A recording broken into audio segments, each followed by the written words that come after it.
اس وقت وہ زرعی ترقیاتی بینک ADBP جو تھا اس میں میری ایک سروس بڑی اچھی ہو گئی تھی بڑے اچھے پیکج کے ساتھ، لیکن وہ اس میں نے سروس جوائن کرنے کی بجائے میں پھر لا کی طرف گیا، اور آج الحمدللہ ثم الحمدللہ میں خود بھی اور میرے بچے بھی اسی فیلڈ میں آئے ہیں۔ سر سول کورٹ سے لے کر سپریم کورٹ تک کا سفر کیسے محسوس کرتے ہیں آپ، اور اس ادوار میں آپ کی رہنمائی کن شخصیت نے فرمائی؟ میں یہ سمجھتا ہوں کہ سول کورٹ سے لے کر سپریم کورٹ تک کا سفر، بہت خوبصورت سوال آپ نے یہ کیا ہے۔ اس میں جو سب سے زیادہ رہنمائی ہوتی ہے وہ اللہ کے بعد آپ کے والدین۔ میرے چونکہ والد صاحب میں بہت چھوٹا تھا، اسکول میں تھا تو ان کی وفات ہو گئی تھی۔ ہماری والدہ محترمہ بہت باہمت خاتون تھی، اللہ تعالیٰ انہیں غریق رحمت کرے، تو انہوں نے بہت زیادہ حوصلہ افزائی کی۔ پھر اس کے بعد میرے برادران،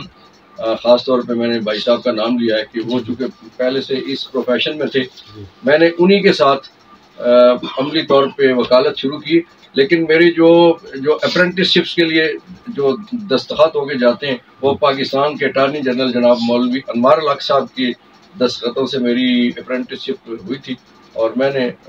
اپنے ہی چیمبر میں وکالت کی، اور الحمدللہ ثم الحمدللہ آج آپ کے سامنے جو صورتحال ہے۔ سر سول میٹر کے ساتھ آپ نے کن مقدمات میں پریکٹس کی؟ میں سول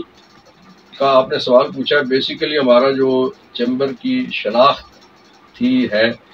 وہ کرمنل سائڈ اور کانسٹیٹیوشنل سائڈ، لیکن میں چونکہ انڈیپینڈنٹ وکالت اب اپنا چیمبر ہے میرا GFALO کے نام سے، غلام فاروق عوام لا آفیسز، تو اس میں ہمارے ایسوسیٹس بھی ہیں اور اس میں میرے صاحبزادے بھی ہیں۔ اب ہم civil side, criminal side, family side, constitutional side, revenue, یہ سارا ملا جلا ہم کام کرتے ہیں، اور الحمدللہ ثم الحمدللہ اب بھی ہے کہ چونکہ سینئر ہو۔ الزام کیا تھا کہ بینچز بنوائے جاتے ہیں اور ججز بٹھائے جاتے ہیں، ججز اٹھائے جاتے ہیں اور اپنی مرضی کے معاملات جو ہے کیے کروائے جاتے ہیں۔ میں اس مرحلے پہ میں اپنی اسی بار کے ایک سابق جج جناب جسٹس عباد الرحمان لودھی، ان کا حوالہ دینا چاہوں گا ضرور، کہ وہ ان کا کہنا یہ ہے کہ پہلی نہ آپ کے لیے مشکل ہوتی ہے، کہ پہلی نہ آپ کریں اس کے بعد پھر آپ کے لیے آسانی ہو جاتی، پھر لوگ آپ کے نزدیک نہیں آتے، لیکن جو پہلی نہ نہیں کر سکتے ان کے لیے بہت مشکلات ہوتی ہیں۔ ٹھیک ہے، ان کے لیے یہ دنیا اور دنیا داری میں بہت سارے رستے ان کے لیے کھلتے ہیں، ان کے لیے ریٹائرمنٹ کے بعد بھی خوبصورت سبز ہرے بھرے باغ ان کو ملتے ہیں جو پھل بوٹوں سمیت ہوتے ہیں، لیکن یہ ہے کہ آخرت تباہ کر لیتے ہیں اور اپنا نظام تباہ کرتے ہیں اور ریاست تباہ کرتے ہیں اور عدلیہ کا سسٹم وہ تباہ کرتے ہیں۔ میں یہ سمجھتا ہوں جو 6 ججز نے اس وقت خط لکھا ہے، یہ کوئی اچانک ایسے نہیں ہوا کہ ایک دن میں ان کو کوئی خیال آ گیا اور انہوں نے اٹھ کے خط لکھ لیا کسی کے فیور میں یا کسی کی مخالفت میں۔ انہوں نے ایک پچھلی تاریخ بیان کی اپنے اسلام آباد ہائی کورٹ کی بھی اور اسلام آباد کی عدلیہ کی بھی، جو لارڈ جوڈیشری ہے، کہ کس انداز سے کہ ایک جج صاحب نے، اب تو نام سارے آ چکے، کہ انہوں نے کہا کہ آپ نے جب تک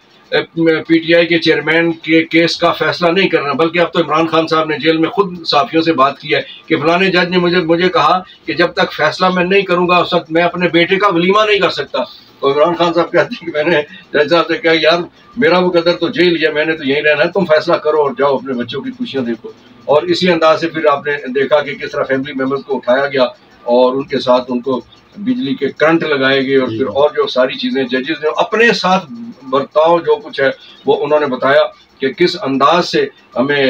تھریٹ کیا جاتا تھا۔ میں یہ سمجھتا ہوں کہ اب 6 ججز کے بعد جو چاروں طرف سے، ہم چونکہ صبح دوپہر شام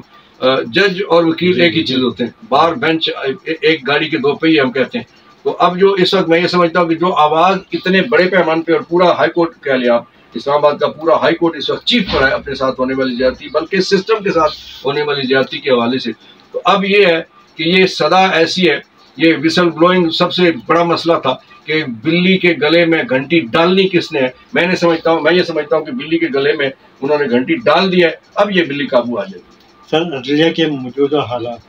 افواہیں گردش کر رہی ہیں کہ عدلیہ کی آزادی اور حالات پر کوئی سمجھوتا ہونے جا رہا ہے، آپ کی کیا رائے ہے؟ میں یہ سمجھتا ہوں کہ عدلیہ کی آزادی پہ قطعاً کوئی سمجھوتا نہیں ہوگا۔ آپ یاد رکھیے کہ جس طرح سے افتخار چودھری صاحب جب ان کو ہٹایا گیا تھا، استعفیٰ مشرف صاحب نے لیا، اگرچہ افتخار چودھری صاحب کے اور بھی بہت سارے مسائل تھے، لیکن ان کے لیے پوری پاکستان کی جوڈیشری پورے پاکستان کی جو بکلا برادری ہے وہ سر ثانیہ 9 مئی پوری دنیا کے سامنے عمران خان پہ 200 سے زائد کیسز بنانے کی وجہ کیا تھی؟ وجہ سائفر، وہ صرف سائفر، اس میں سارا جواب ہے کہ اس کی وجہ سے کون تنگ تھا، کس نے کہا کہ اس کو ہٹا دو، پھر کون کون اعلی کار بنا، پھر 200 مقدمات تماشا ہی ہے بنائے گئے کہ وہ میں آج صبح کسی کو سن رہا تھا، وہ کوئی پی ٹی آئی کے رہنما کہہ رہے تھے، انہوں نے کہا کہ ایک ہی تاریخ کو میرے اوپر 4 میں بھی مقدمہ ہے، اسلام آباد میں مقدمہ ہے، کوہاٹ میں بھی ہے، بنو میں بھی ہے، اور پتہ نہیں ٹل یا کہاں کا انہوں نے کہا 5-6 نام لیے، یعنی پنجاب میں بھی اور سرحد میں بھی، کہ میں ایسا ٹارزن تھا، ایک ہی تاریخ کو کسی جگہ میں لاٹھی لے کے کھڑا ہوں، کسی جگہ گاڑی پہ ہوں، کسی جگہ میں پسٹل لیے کھڑا ہوں، یہ ایف آئی آروں میں بتایا گیا ہے۔ تو اس طرح کے مقدمات بنائیں گے، وہ ٹھیک ہے، مقدمے بن جاتے ہیں، لوگ تنگ ہوتے ہیں، گرفتار ہو جاتے ہیں، لیکن یاد رکھنے والی بات ہے ہماری عدلیہ، میں نے پہلے کہا کہ ہماری باعزت عدلیہ جو چھوٹے لیول کی ہے، میجسٹریٹ صاحبان ہیں، سیشن ججز ہیں، یہ ریلیف دیتے ہیں اور 100% ریلیف دیتے ہیں۔ سر پی ٹی آئی کے رہنماؤں کو عدلیہ رہائی دیتی ہے، دوبارہ انہیں گرفتار کیا جاتا ہے، یہ معاملات کیا ہے، کیا چل رہا ہے؟ یہی تو زیادتی ہے، رول آف لا نہ ہونے کی وجہ سے۔ اب جو 6 ججز نے خط لکھا اس میں یہی انہوں نے لکھا کہ ہم ایک طرف سے ضمانت دیتے تھے، ہمیں ٹیلی فون آتا تھا، ہمیں کوئی آ کے کہتا تھا یہ اس کو اگلی دفعہ ضمانت نہیں دینی، پھر آپ دیکھیں نا کہ جسٹس بابر ستار صاحب نے مرد حر کا کردار ادا کیا، انہوں نے ڈپٹی کمشنر کو اور ایس ایس پی انویسٹیگیشن کو، ڈی ایس پی کو، انہوں نے پھر سزا دی تنگ آ کے کہ خواتین باقی چھوڑ دیں، خواتین ان کو ادھر سے رہائی دی، ادھر سے پکڑ لیا، پھر رہائی دی، پھر پکڑ لیا۔ بھائی ایم پی او میں ایک دفعہ آپ گرفتار، کسی سے ایک دفعہ کوئی خطرہ ہو سکتا ہے نا، کہ مثلا جلسہ اناؤنس کیا، آپ کو خطرہ ہے جی کوئی یہ گڑبڑ ہو جائے گی، ایک دفعہ آپ نے گرفتار کیا، اب ہر دفعہ آپ صبح گرفتار کریں گے، شام کو رہائی ہوئی، اگلے دن پھر پکڑ لیا، اس ہفتے رہائی ہوئی، پھر اگلے دن پھر پکڑ لیا، ایسا کرنے سے تذلیل ہے۔ اسی لیے میرا ملک قانون کے حوالے سے، عدلیہ کے فیصلوں کے حوالے سے 129ویں یا 139ویں نمبر پہ ہے، شاید ہی پیچھے کوئی ایک آدھی نمبر بچا ہے۔ سر افواہ آئی ہے کہ بشرا بی بی کو زہر دیا گیا ہے، اس میں کہاں تک صداقت ہے؟ دیکھیں صداقت میں اور آپ دونوں نہیں کہہ سکتے، بشرا بیوی خود کہتی ہیں، اور پھر ڈاکٹر نے جو کہا ہے کہ ان کو جو علامات تھی، ان کے جو ڈفرینٹ باڈی پارٹس ہیں، آنکھوں سمیت اور ہونٹوں سمیت اور ان کے معدے سمیت، انہیں جو مسائل تھے انہوں نے بتایا، اگرچہ وہ 4 پمز کے ڈاکٹروں نے کل کوئی ان کا بظاہر معائنہ کیا ہے، لیکن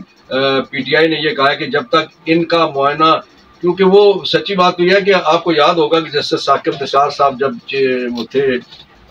چیف جسٹس تھے، تو سندھ میں وہاں رجسٹری کا وہاں کام ہو رہا تھا، 4 صوبے میں ہماری سپریم کورٹ کی رجسٹریاں، چیف جسٹس صاحبان سال میں کچھ ٹائم ہوتا ہے وہاں جا کے کام کرتے ہیں، تو وہاں انہیں کوئی اسی طرح سے کوئی ایک معاملہ تھا، تو انہوں نے شرجیل میمن صاحب اس وقت ان کی جو رہائش گاہ تھی اسے سب جیل کرا دیا گیا تھا، تو شرجیل میمن صاحب کے ہاں چھاپا مارا گیا، تو وہاں سے جو بوتلیں نکلی، وہ جو خاص والے مشروبات ہیں، تو جو سندھ کی جو حکومت تھی انہوں نے جب اس کا چیف جسٹس کے ساتھ، ظاہر آپ کو پتا ہے کہ کیا کون کون تھے، کیا انتظامیہ تھی، وہ جو بوتلیں پکڑی گئی، انہوں نے کہا جناب ایک میں تو آلے وائل ہے، دوسری میں تو بڑا اچھا قسم کا چھوٹی مکھیوں کا شہد ہے، تو اب وہ پمز والے جو 4 ڈاکٹروں نے جو معائنہ کیا ہے اس کو تو پی ٹی آئی کوئی نہیں مانے گی، انہوں نے کہا ہے کہ جو شوکت خانم کا ہاسپٹل کی جو لیبارٹری ہماری اور اس کے ڈاکٹروں کے ذریعے ہمیں معائنہ کروانے دیں، ورنہ اگر خدا نخواستہ ایسی صورتحال آتی ہے، کل کوئی حادثہ ہو جاتا ہے، تو پھر جو ذمہ دار ہوں گے جن کے نام لیے جا چکے ہیں، جیل میں بیٹھے اس قیدی 804 نے نام لیے ہوئے باقاعدہ، پھر وہ ذمہ داری انہیں کی سمجھی جائے گی۔ سر عمران خان کا آئندہ کا مستقبل کیا ہے اور رہائی کب تک ممکن ہے؟ رہائی بیرسٹر گور صاحب نے تو کل کہا ہے کہ اپریل میں عمران خان صاحب، پہلے تو توقع تھی عید سے پہلے، لیکن اب عید تو چونکہ نزدیک آ گئی ہے، اور وہ جو مقدمہ تھا سائفر والا وہ غالباً 16 تاریخ ہے کتنی تاریخ پہ چلا گیا، لیکن اپریل میں میرا خیال یہ ہے کہ عمران خان صاحب کی رہائی ہو جائے گی، اور جہاں تک بشرا بی بی صاحبہ کے تعلق ہے ان کے خلاف تو کچھ سلسلہ ہے ہی کوئی نہیں، بس وہ عمران خان کو ڈاؤن کرنے کے لیے، اسے پریشان کرنے کے لیے بشرا صاحبہ پہ معاملات ڈالے گئے، ورنہ ان کا تو سیاست سے تعلق واسطہ ہی نہیں۔ بابرکت جو آج کا دن ہے، جمعۃ الوداع بھی ہے، 25ویں رات ہے، طاق راتیں، ہو سکتا ہے لیلۃ القدر والی رات ہو، اور آپ کے چینل کے لیے، پیارے پاکستان کے لیے، پیارے کشمیر کے لیے اور ہم سب کے لیے میں دعا کرتا ہوں کہ اللہ تعالیٰ ہمارا حامی و ناصر اور ہمارے لیے آسانیاں پیدا کرے، اور بالخصوص فلسطینیوں کے لیے اور کشمیر کے لیے اللہ تعالیٰ آزادی کا سبب بنائے۔